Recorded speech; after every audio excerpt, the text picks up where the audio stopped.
Hi, I'm Jay Lenora Bressler, and welcome to the Black Friday edition of the Bible Delight in the Details.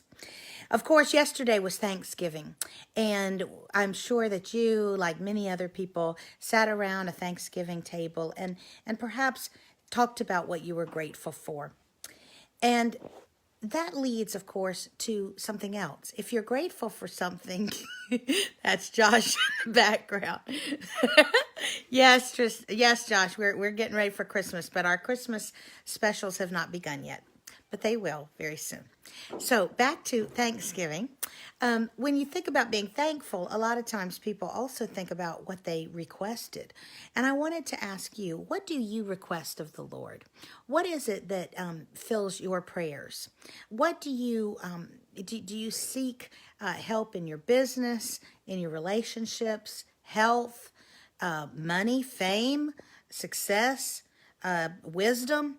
All of these things are fine. James tells us to ask if anyone lacks wisdom, ask, and God will give liberally and without finding fault.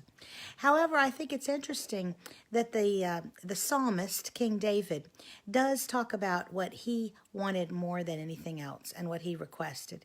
And we find that in Psalm chapter 27, verse 4.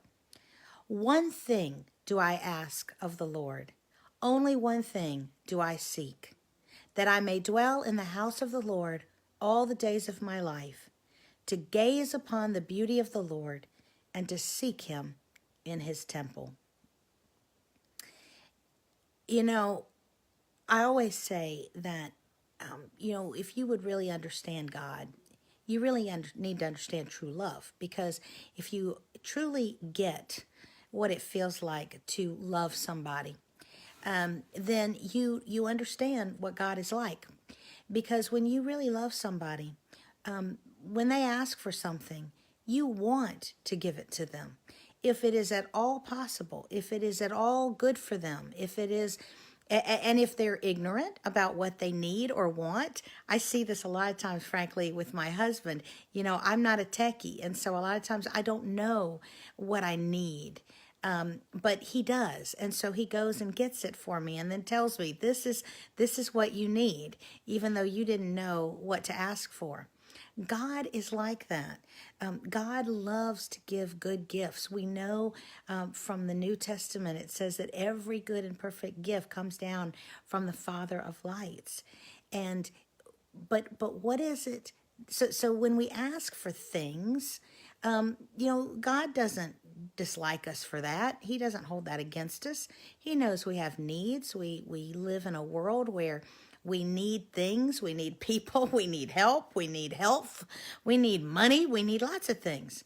But what is it that probably makes him the happiest? I think when we just say, we just want to be with you, Lord. I want to be closer to you. I want to be able to spend time with you.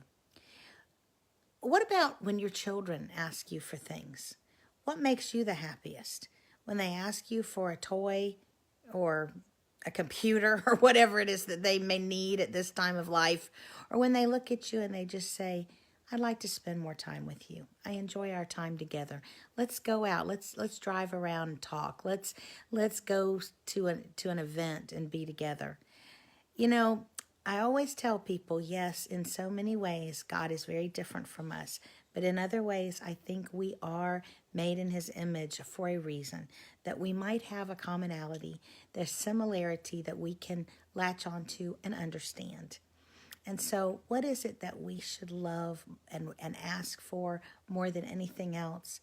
To be with God, to not let anything in our lives, and there will be stressful times, and there will be doubts, and there will be all kind of things, but not to let those things break our relationship with God, but let us stay all the days of our lives in the house of the Lord, so that we can enjoy and understand and take, in a good way, take advantage of. In other words, to utilize the good of the Lord that he wants to do for us.